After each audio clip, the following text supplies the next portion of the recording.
alcalde, vicerector, president d'Àlvia, ja heu vist que amb la presentació de l'amistat entre Jaume Pedrós i jo ve de molts anys. I en tot cas, les paraules d'en Jaume Pedrós és fruit d'aquesta amistat i jo li agraeixo moltíssim. Quasi ha fet el que jo vinc a dir, ha dit pràcticament el que jo venia a dir. Ell em va dir, no sé si això ressona molt, ell em va dir, diu, parla dels llibres que has escrit.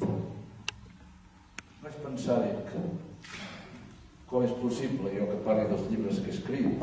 Això és un atreviment, no? Perquè diuen que consells no em pots donar cap si no te'ls demanen.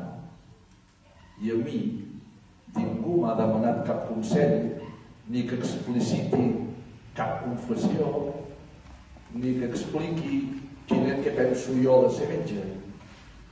I per tant, soc molt atrevit. Però vaig pensar que probablement això venia donat que em feia gran. I que al fer-te gran, després de 46 anys d'exercir a l'Hospital del Vall d'Hebron, probablement l'envelliment comporta canvis fisiològics i a vegades ens frontalitzem una mica, que diem els metges. I quan ens frontalitzem una mica, a vegades el que fem és parlar més del compte. I quan parles i escrius, evidentment és un atreviment.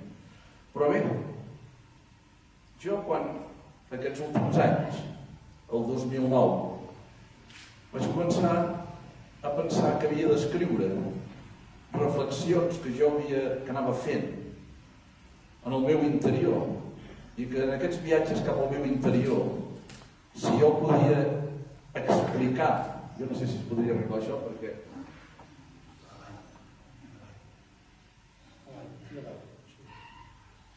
si podia jo explicar evidentment el que jo pensava en un llibre. I el primer llibre que jo vaig pensar que havia de fer era un fet observacional. Veia els companys meus a l'hospital i a vegades veia algun company que no estava prou satisfet, no se sentia prou bé. I a vegades veia gent que feia conferències que parlaven de la persona cremada, del metge cremat. I jo no entenia massa. Jo pensava, com és possible? Si fer de metge, evidentment, és tan bonic. I les enquestes ens diuen que tots els metges, o majoritàriament, quan acaben la seva professió diuen si tu tornessis a començar, de què faries? Diu, de metge. Doncs jo no podia entendre per què hi havia metges cremats. I vaig pensar, dic, per què deu ser això? Dic, probablement és perquè esperen coses o esperaven coses que no han trobat. Coses que podrien ser de relació amb altres professionals, de la relació amb el propi malalt, aspectes econòmics, o bé perquè pensaven que farien una carrera professional diferent i que arribarien a molt amunt i que si no arribaven allà on es havien fet l'expectativa d'arribar-hi ja no se sentien bé. I jo no ho entenia massa perquè pensava que amb el fet de ser metge i fer de metge on es havia de sentir bé. I aquest va ser el motiu del meu primer llibre, el ser metge. Vaig explicar què entenia jo per ser metge. Ho vaig fer-ho a partir una mica de la meva vida professional. Però tampoc vaig voler caure amb una autobiografia, perquè les autobiografies a vegades caus amb un egocentrisme o bé simplement a vegades amb excés de nostàlgia del que ha estat i no és. I per tant vaig fugir-ne una mica i vaig explicar en el llibre què entenia jo per ser metge. Aquest va ser el meu primer llibre. I a mesura que anava fent més gran i ja era dintre del grup de la gent gran vella, jo em plantejava que m'agradaria arribar a vell amb bona qualitat de vida i m'agradaria arribar-hi sense ser, si és possible, dependent de ningú, que em pogués valdre per mi mateix. I en aquest pensament meu pensava com s'hi pot arribar-hi. I aquí va venir el meu segon llibre, que era Envelliment. I aquest llibre jo me'l plantejava tot pensant en el que m'esperava a mi, si és que m'esperava quelcom, dels anys que em quedaven. Com m'hi agradaria arribar-hi, com m'agradaria que m'atenguessin si arribava aquest moment. I em vaig plantejar quins eren els factors que poden influir que un envelleixi bé. Perquè envellim tots. No hi ha cap dubte, és un procés fisiològic. Envellir, evidentment, fa que els canvis fisiològics se'ns vegin, se'ns veuen a la pell. Tenim arrugues que són fruit d'alegries unes vegades, de tristesa altres vegades. T'agradaria que sempre fossin d'alegries, però la vida és alegria i tristesa. Però són arrugues que són visibles i són externes. Aquestes no em preocupen gens. El problema és quan l'arruga és de dintre, de l'ànima. Aquestes fan mal, perquè vol dir que et sents vell. I un se sent vell quan no té projecte, quan no té res davant. I la bellesa, evidentment, hi ha projecte. El que passa que per alguns aquest projecte de la bellesa pot ser a vegades por. Por a el que queda, a el que ve. I per altres pot ser un nou projecte i pot ser il·lusió. I per mi era il·lusió. I per això em preocupava que aquest tram del camí el pogués fer el millor que pogués. I així vaig començar explicant el llibre Envellir bé com jo veia les situacions. I em vaig inventar uns quants síndromes, que vaig donar síndromes, del que jo observava amb els malalts al llarg de la meva vida professional i que jo anava veient. I vaig escriure'ls en el llibre. Evidentment, l'envelliment no tothom l'enfoca igual. Hi ha gent que l'envelliment a vegades és una paret, els hi costa travessar-la i no la viuen prou bé. I moltes vegades els metges no la vivim prou bé. Per què no la vivim prou bé? Home, la professió mèdica ens comporta un estatus social que tothom reconeix que és alt. Perquè la societat, les enquestes, ens hi posen a capdamunt de tot. Avui ho sentia aquí a la taula. Diu, algunes vegades soc com Déu, quan sentia això em feia mal l'orella. Però és que t'ho diuen els malalts a vegades. Per mi vostès, penso, no, això no és ben bé així. Però en tot cas, com que la societat t'aixeca una mica, el dia que t'has de convertir en invisible, que és el dia que deixes la teva professió activa, i per molt important que fossis, el dia següent ets invisible. Això costa molt. I he vist molts companys que aquest pas els costa moltíssim. I evidentment vaig voler també escriure un llibre que parlava d'això. Construeix el teu futur, perquè per mi hi ha futur. Perquè per mi, evidentment, el passat és important, però el passat et fa caure la nostàlgia, i la nostàlgia no és bona per enfocar el futur. I per tant, com que vull viure la vida futura i la vull viure, com deia Lincoln, amb molta vida en els anys que em quedin, doncs evidentment vaig escriure aquests llibres pensant en aquest fet. I en aquest llibre d'Envellir bé i construeix el teu futur parlava de que aquest país que envellim i vivim de mitja molts anys, vivim molts anys, a part de les condicions que nosaltres tenim personals genètiques o les condicions ambientals que tenim de clima, d'economia de país, etc. Vivim molts anys perquè tenim un sistema sanitari públic d'excel·lència. I en el llibre reflexionava, dic, si volem gaudir d'un envelliment òptim, cal que lluitem per les prestacions socials per a aquesta etapa de la vida. I sobretot per un sistema de salut públic d'excel·lència. I així s'ho deia en el llibre. I en el llibre acabo dient, i ara començo la sessió d'avui, deia, i m'agradaria, com és el professional metge que m'agradaria que m'atengués en aquesta etapa de la meva vida i al final dels meus dies. I aquest va ser la idea que em va portar al cap. quan arribava l'hora de marxar a la medicina pública. Per què no marxo de la medicina? Perquè, com deia el meu llibre Ser metge, si estic clar de cap i físicament puc i estic al dia en medicina, vull exercir fins l'últim dia. Sempre i quan hi hagi algú que em necessiti o cregui que el puc ajudar. I com que ho vaig dir-ho, ho vull complir-ho. I per tant seguiré. I seguiré d'una altra forma. I evidentment, quan em replantejo aquest final, escric el llibre que són confessions d'un metge. Són confessions? Evidentment no. Són petites reflexions internes meves que les escric.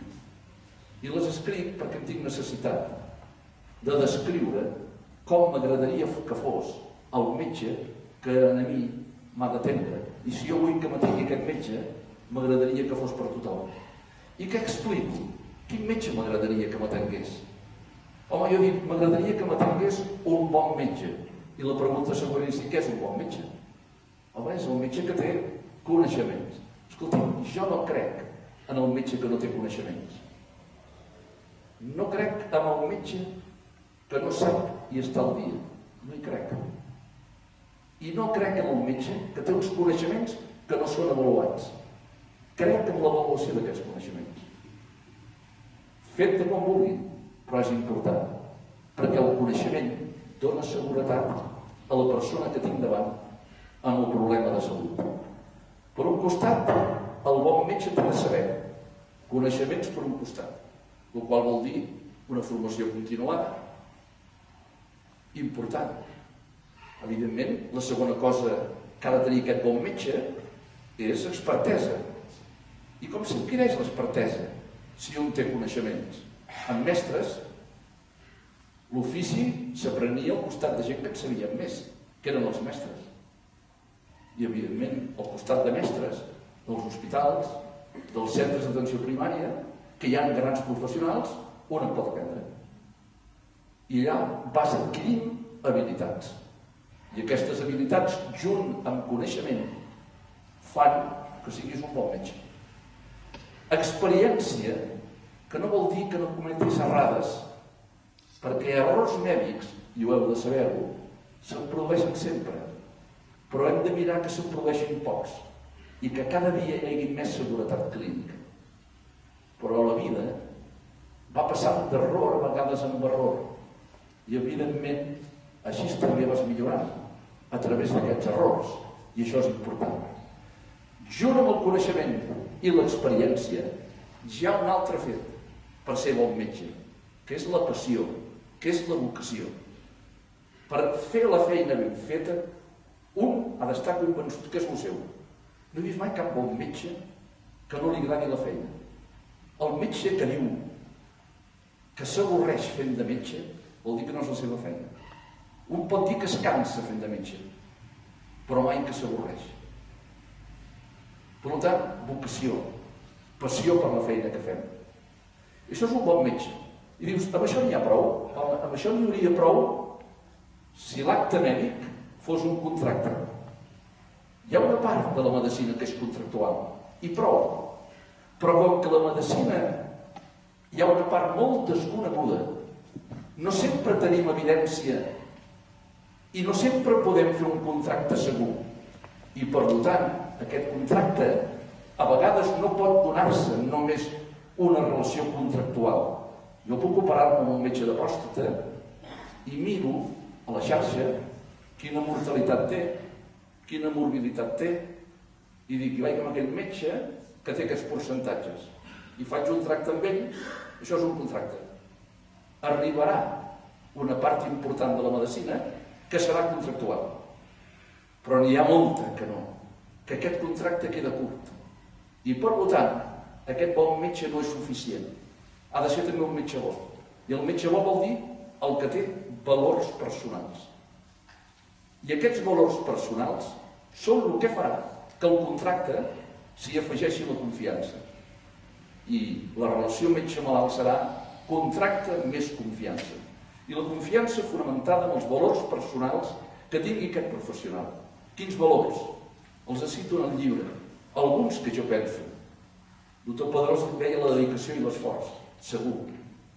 Segon, l'humilitat, important. La paciència, la prudència, la perseverància, el companyerisme, la confidencialitat en l'acte. Tot això són valors que cal cultivar-los. I on s'aprenen aquests valors? A la infància, a casa, amb la família, a l'adolescència, a les escoles, a les universitats. Però després cal cultivar-los i cuidar-los cada dia. I aquest, el bon metge amb coneixements, expertesa, vocació, més valors, és el que per mi m'agradaria que m'atengués aquest professional. I per mi seria molt important. En el llibre ho explico, això. I explico que avui no treballem sols, avui treballem en equip. I l'equip és multidisciplinari. Treballem persones amb disciplines sanitàries diverses. I per treballar-hi cal conèixer les disciplines dels altres. I per treballar-hi multidisciplinarment cal assentar-se, marcar objectius comuns i cada disciplina participar en allò que és expert. Aquest és un treball interdisciplinari. Doncs bé, avui hem d'aprendre a treballar amb equip. I l'equip ha de ser liderat. I qui ha de liderar l'equip? També en parlo del lideratge clínic. Qui és el líder clínic? Home, per liderar un equip, el primer que un ha de tenir i saber és liderar-se a un mateix. Si tu mateix no ets líder de tu mateix, mal assumpte. Per tant, el líder ha de ser una persona que ha de tenir prestigi, que ha de ser reconegut pels seus companys i després ha de tenir també valors personals importants.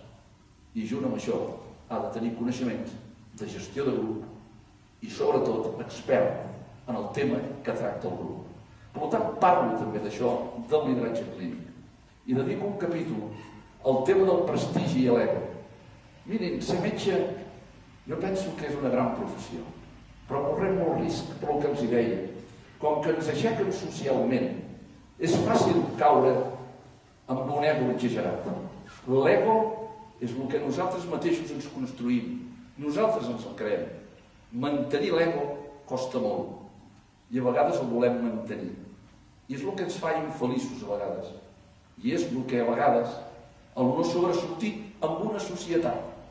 Que quan el nen estudia medicina ha tret un 13 per entrar-hi o un 12,80 per entrar-hi, que li diuen que és el número 1, que sempre és el millor de la família i del seu entorn, que ha entrat a medicina, aquest nen després, quan acaba la carrera de metge, es troba que no tot és igual, que el que era el 10, ara no hi ha unes dades objectives de valoració, que et valora la gent que tractes, i pot entrar al desencís, perquè pot ser que un 10 a l'entrada de medicina no sigui un 10 a la sortida de medicina, sinó que pot ser un 4 o un 3.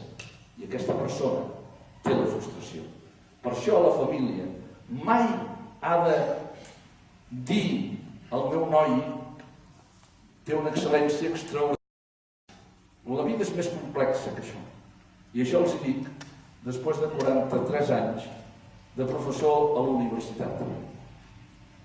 I a vegades la pròpia família carrega en aquest nen una motxilla que ell no pot portar. I llavors tenim problemes, a vegades psicològics, amb aquesta gent en el caminar de la pràctica mèdica. Per tant, això tots hi hem de contribuir-hi, les persones que tenen la sort de tenir en el seu entorn familiar persones que volen estudiar medicina o que fan medicina o bé que són metges. Jo sempre soc dels que crec que el metge, quan té el malalt davant, té de pensar, i té de pensar sobretot per buscar, perquè un metge té de buscar la resposta al problema de salut del malalt que té davant. Per tant, cal pensar per buscar, però sobretot cal escoltar, i cal escoltar per saber trobar, i això és important. Perquè a vegades nosaltres busquem ràpidament, però no escoltem prou bé a vegades. Avui és parlar. L'escoltar és important i el comunicar bé és molt important. Jo personalment m'agradaria que un metge bo i un bon metge m'atengués, però sobretot li exigiria dues coses: que tingués sentit comú, parlo del moment de la vellesa que m'ha d'atendre, que tingués sentit comú i que no tingués prejudicis previs. Recordi, en medicina no valen prejudicis previs. Els prejudicis o les creences d'un les ha de deixar a casa, i davant del malalt el que preval és la bona pràctica mèdica. I això és importantíssim, sobretot en l'etapa de la vellesa. I avui permeti'm que agafi una cosa una mica lleugera i que m'inventi aquí amb vostès avui quins síndromes no m'agradaria que un metge tingués. Vostès saben que un síndrome és un conjunt de signes i símptomes que configuren un grup de malalties. Doncs hi ha metges que tenen uns síndromes, unes síndromes, que no m'agradaria que els tingués el metge que m'ha d'atendre. Un d'ells és el que anomeno el síndrome del cactus. El cactus amb les seves punxes. El metge aquell que quan hi vas ràpidament rebutja, que al malalt li costa apropar-se amb ell. Aquest és el síndrome del cactus. A vegades no és culpa del propi professional, del poc temps, d'una pressió assistencial desmesurada, però en tot cas no m'agradaria tenir. N'hi ha pocs, no m'agradaria. Com tampoc m'agradaria tenir aquell metge que quan hi vaig mai tinc res, tot va bé. No pateixis que tot acabarà bé. Això és el síndrome del càndido. Tot està bé, no hi ha cap problema, fins al dia que va malament.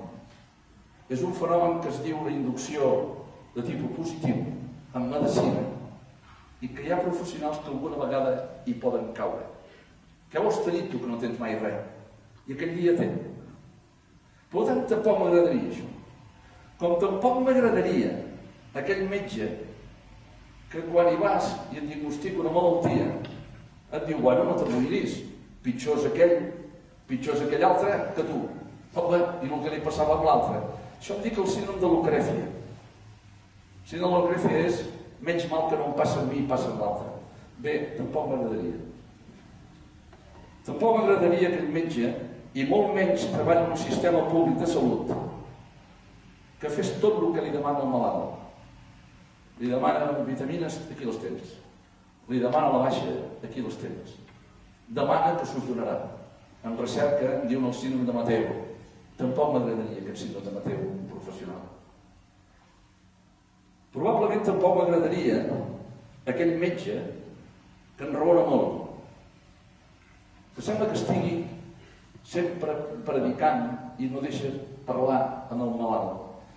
Jo li anomeno el síndrome de Florent Tertulià. Vostès saben que Florent Tertulià era un filòsof, en definitiva, escriptor, i diuen que la paraula tertúlia ve derivada del seu nom. No ho sé, no m'agradaria trobar-lo. El molt enraonador. Ha passat l'època. Convé un diàleg, però de tu a tu. I tampoc m'agradaria un altre tipus de metge, que és el metge que s'atribueix coses que ell no ha fet.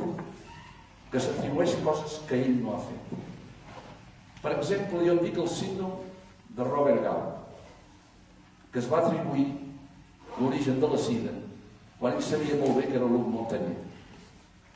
I hi ha metges que s'atribueixen petits descobriments quan saben que no, o petits èxits d'un malalt quan saben que no, que ja l'ha fet potser aquell metge de poble amb la seva senzillesa i que l'ha orientat en aquest diagnòstic. Doncs bé, el síndrome de Robert Gall tampoc m'agradaria a mi, personalment. Però en canvi, quin metge m'agradaria trobar? Amb quina malaltia, amb quina síndrome? A mi m'agradaria trobar un metge amb la síndrome de William Osler. William Osler era un metge que va néixer al Canadà, va estudiar a Montreal, i va estudiar a Toronto. Va ser una persona que va ser docent, Va ser professor a les universitats de Pennsilvània, per un costat, i després va estar molts anys a la Johns Hopkins de Baltimore i va acabar els seus dies a Oxford. Ell era un metge que coneixia la ciència bàsica com ningú. Ciència bàsica. Per un costat. Gran clínic. I l'ètica impregnava sempre tota la seva conducta. I William Osler se li ha buscat, alguns autors han intentat esbrinar amb la seva vida si li trobaven algun punt flac en aquest sentit. I no li trobaven. Aquest metge m'agradaria que m'atengués. Aquest metge amb el síndrome de William Osler. I després, aquest metge que tingués, si pot ser, un altre síndrome, el síndrome de Charles Chaplin, que seria el metge optimista, el metge que de tant en tant riu, perquè l'optimisme cura moltes malalties. I per tant, a mi el metge que tingués el síndrome de William Osler i el síndrome de Charles Chaplin, per mi seria un gran metge. I vostès, segur que en aquest país penso que tenim la gran sort de que la majoria de metges tenen el síndrome de William Osler i de Charles Chaplin. Vostès i jo tenim la sort de que tenim uns professionals excel·lents, dels millors que hi ha avui en el món. Recordin, per el grau de formació que tenen. I per tant, això és una sort que tenim. I el que hem de fer és cuidar-los. I el que hem de fer és respectar-los. I que, sobretot, que els deixin treballar bé, amb recursos, en el sistema sanitari que tenim, que sigui de qualitat. Bé, estem a Puigcerdà. Jo ara estic mirant la sala i veig un metge que m'agradaria que m'atengués, que té el síndrome de William Osler, Charles Chaplin, i és un metge que va començar aquestes jornades d'aquí, que avui dirigeix aquest hospital transfronterer i que és el doctor Subirats. A mi no em molestaria gens que m'atengués, i com el doctor Subirats, a aquest país n'hi ha molts. Moltíssimes gràcies.